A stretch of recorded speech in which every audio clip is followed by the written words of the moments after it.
Behind the veil of all the hieratic and mystical allegories of ancient doctrines, behind the darkness and strange ordeals of all initiations, under the seal of all sacred writings, in the ruins of Nineveh or Thebes, on the crumbling stones of old temples and on the blackened visage of the Assyrian or Egyptian Sphinx, in the monstrous or marvelous paintings which interpret to the faithful of India the inspired pages of the Vedas, in the cryptic emblems of our old books on alchemy, in the ceremonies practiced at reception by all secret societies, there are found indications of a doctrine which is everywhere the same and everywhere carefully concealed.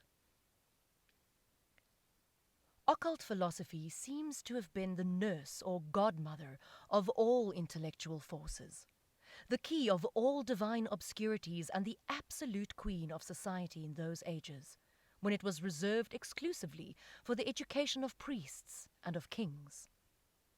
It reigned in Persia with the Magi, who perished in the end as perish all masters of the world because they abuse their power. It endowed India with the most wonderful traditions and with an incredible wealth of poesy, grace, and terror in its emblems. It civilized Greece to the human mind in the daring calculations of Pythagoras. Fable abounded in its miracles, and history, attempting to estimate this unknown power, became confused with fable. It undermined or consolidated empires by its oracles, caused tyrants to tremble on their thrones, and governed all minds, either by curiosity or by fear. For this science, said the crowd, there is nothing impossible. It commands the elements, knows the language of the stars, and directs the planetary courses.